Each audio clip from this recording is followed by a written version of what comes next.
Pues estaba siendo una campaña electoral muy tranquila en Euskadi. Bueno, son las 7 y 7 minutos de la tarde y se incorpora a esta mesa Pedro Ángel Sánchez, que es periodista y autor de este libro que tenemos aquí, que es Nada es eterno salvo la carrá, y es la persona que hizo su última entrevista en España en el año 2020 a la cantante, artista, cineasta, presentadora. Y bueno, pues ahora él ha escrito esta biografía sobre la cara más íntima de la artista italiana. Pedro Ángel, ¿qué tal? Buenas tardes. Muy buenas tardes, un placer estar aquí. Bueno, vamos a ir comentando algunas curiosidades de la vida de Rafaela Carrà con la ayuda de Luis Sanabria, porque hoy Rafaela Carrà sería octogenaria y aunque ya no está, se murió de alguna manera, pues sigue formando parte de nuestra vida pues con sus canciones, por ejemplo, Sanabria. Decís que es eterna y es tan nuestra que nadie puso ningún pero cuando se decidió que su nombre estuviera en una plaza de Madrid. Ahí tiene el momento en que descubren su plaza, Plaza Rafaela Carrà, en la calle de Fuencarral, una placa inaugurada que no podía ser de otra manera, inaugurada la Semana del Orgullo de 2022. En 2017, Rafaela recibió el Premio del Orgullo y entonces reclamó igualdad. Todavía el camino hacia la igualdad no está todavía completado.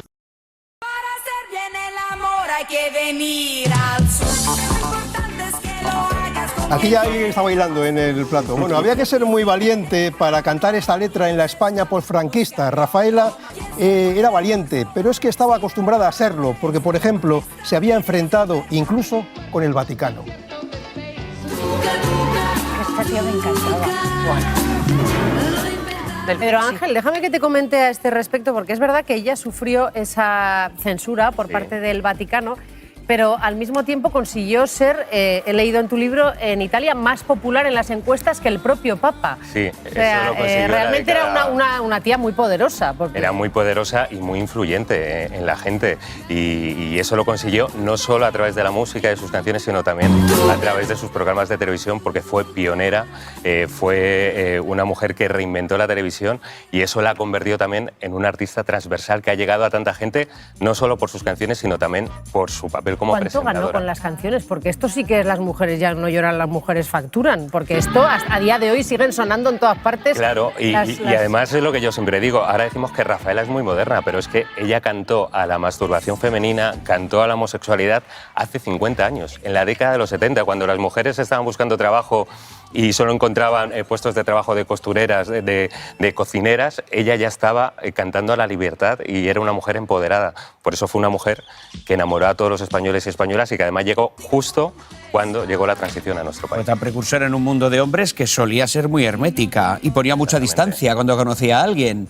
Y sin embargo te dejó acercarte a ella y... Bueno, yo me acerqué a través de una entrevista y para este libro lo he conseguido a través de más de una veintena de testimonios enfocadas sobre todo a lo que significó Rafaela para España y lo que significó España para Rafaela, que fue muchísimo. Luis. 60 millones de discos, si no lo tengo yo mal el dato que vendió Rafaela Carrà en todo el mundo. Hemos visto el Tuca Tuca, esa canción que le provocó el veto por parte del Vaticano, una canción que cantaba con el ombligo al aire. Ella decía que incluso a pesar del veto del Vaticano es una canción que cantaban también pues las monjas. Y fue estrella de la televisión italiana en los 70 y de esa época hay una canción llena de rumores.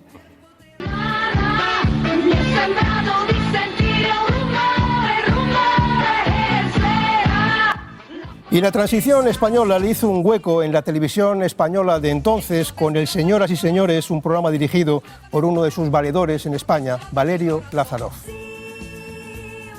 Yo te quiero darte las gracias, Rafaela. Miren, gracias. Porque ella en España es muy importante, muy querida.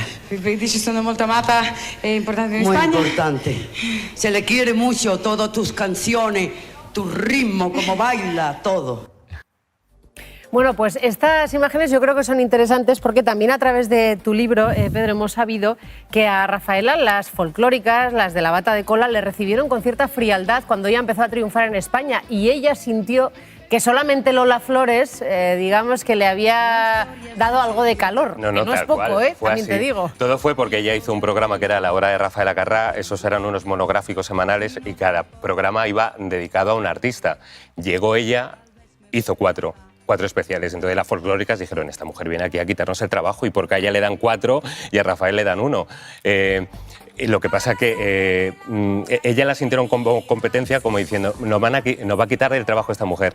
Lo que pasa que enseguida comprendieron que Rafaela Carrà era otra cosa. Y la primera mujer que le defendió fue Lola Flores. Le llamó, le dijo, chapó por el trabajo que has hecho, y ya todo el mundo se cayó. Y bueno, de ahí nació una amistad maravillosa, una de las grandes amigas de Rafaela en España.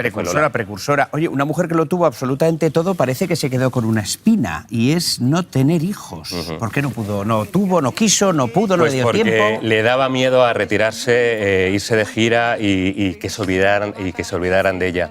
Entonces lo fue dejando, hasta que cuando realmente ya tenía una pareja estable, ya tenía una repercusión a nivel mundial, como una estrella mundial que fue, porque no solo fue una estrella en España y en Italia, fue una estrella en muchísimos países de Europa, en Latinoamérica, fue un auténtico fenómeno social, y cuando ya quiso ser madre, cuando llegó la cuarentena, fue demasiado tarde y el médico le dijo que era imposible, y fue, yo creo que uno de los grandes dramas personales de su vida. Me ha llamado mucho la atención que fue una mujer que yo creo que tuvo pocas manchas públicas, por decirlo de alguna manera, pero sí me ha interesado una que creo que hoy en día también está sobre la mesa, y es que a ella le hicieron un contrato en la tele pública cuando ya tenía mucho éxito ahí en Italia, y hubo mucho escándalo con respecto al sueldo que le iban a pagar, pero creo que la manera en la que lo gestionó fue interesante, porque ella cogió y se dirigió a los italianos para explicarles qué es lo que ella pensaba, cómo lo veía, para justificar de alguna manera el dineral que le estaban pagando, que era muchísimo para la época. Pero es que ella decía, ella llegó en el horario de la carta de ajuste al mediodía para hacer Pronto Rafaela, que fue un programa que también cambió su carrera de alguna manera, y dijo, aquí se emitía la carta de ajuste, no había espectadores, he llegado yo y se ha multiplicado la audiencia por 5, por lo tanto los ingresos de la RAI se han multiplicado por 5, por lo tanto mi sueldo se tiene que multiplicar por 5. Es verdad que luego hubo otros contratos a presentadores y no hubo polémica, entonces ella decía, no sé si esto tendrá algo que ver con que yo fuera mujer. El caso es que luego, claro, quedó tan justificado y se dirigió a cámara y lo explicó también, que todo el público se puso de su parte. Es el mercado, amigos, que diría Rato. Claro. Enseguida vamos a hablar de cómo llevó... Pero lo explicó a los italianos, claro, que al final era su dinero. De forma muy sencilla, y lo entendieron. Claro, vamos. Claro. Vamos a hablar también de cómo llevó en el más absoluto de los silencios y secretos su enfermedad. Sin embargo, lo dejó todo absolutamente preparado, Luis Arana. Y veíamos imágenes, por cierto, con Frank Sinatra. Sí, también trabajó con él en Hollywood, duró poco tiempo, ya Hollywood renegó rápidamente y se volvió a Italia. Decías tú su enfermedad. Cuando le diagnosticaron la enfermedad que le terminó provocando la muerte con 78 años, ella decidió hacerlo de la forma más íntima posible, diseñando incluso todo lo que fue después ese funeral grandioso en Italia. Hemos visto esas imágenes en Roma, 3 días de luto. Por ahí pasaron miles de italianos dando su último adiós a una mujer pues, que marcó para muchos sus vidas, y seguro que muchos siguen tarareando en fiestas todas sus canciones. Pedro, ¿tú cuál crees que era la virtud de Rafaela? Porque al final presentadores hay muchos que salten a otro país y tengan el éxito que ella tuvo, por ejemplo, aquí en España, no hay tantos, y que perduren en el tiempo con la música, con los programas, tampoco hay tantos. ¿Tú cuál crees que era la principal virtud de ella? ¿La naturalidad, la alegría? No sé. Yo creo que se mezclaba la naturalidad, el carisma. Es eso que solo tienen algunas personas. Era una persona muy preparada, muy inteligente, y luego no era una simple presentadora que llegaba a presentar. Ella, todos los programas, el germen de sus programas los creaba ella, a base de su idea principal. Luego los guionistas se ponían a trabajar en ello. Y luego que fue muy inteligente, porque ella entendió que la televisión se había convertido en su nuevo foco, en su carrera musical, y ahí supo entender que la música se había convertido en un complemento. Y esos programas consiguieron que sus canciones llegaran también a nuevas generaciones. Pero no hablamos solo de Brilli Brilli, de los zooms de Lazaroff, y de canciones como el Tuca Tuca, el ombligo al aire, y pa' aquí pa' allá, y música de verbena. Es que también fue una mujer tremendamente solidaria. Esto también lo llevaba ella muy en la intimidad, pero luego era una solidaria de libro. Lo llevaba calladísimo, nunca dijo nada, y de hecho en este libro, por ejemplo, se descubren cosas. Ella tenía una sección, cuando hacía Hola Rafaela, luego tenía otro programa que llevaba también a invitados, a gente normal, gente de calle, del pueblo, y había una sección que estaba dedicado a personas que estaban pasando necesidades.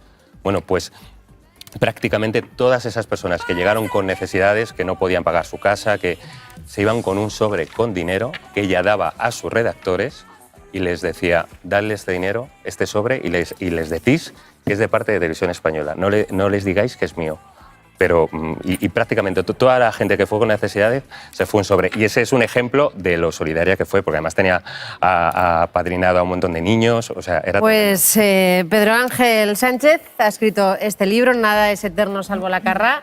Y como ven, es una historia muy interesante de una persona muy interesante. Ramón cantó con ella en un especial y fue una actuación maravillosa de los Beatles. Y nos llevábamos muy bien y la quería mucho y tengo algunas fotos con ella preciosas y siempre que nos encontramos teníamos muy buena piel porque tenía una cosa fundamental. Era un pipón. Y era, bueno, aparte de eso, es que ella sabía muy bien lo que tenía que hacer. O sea, era una persona con una capacidad inmediata de reacción que era tremenda. Pues Pedro Ángel, gracias por haber estado con nosotros, que vaya muy bien. Son las 7:17 de la tarde y recordarán ustedes el conocido como crimen de la Guardia Urbana.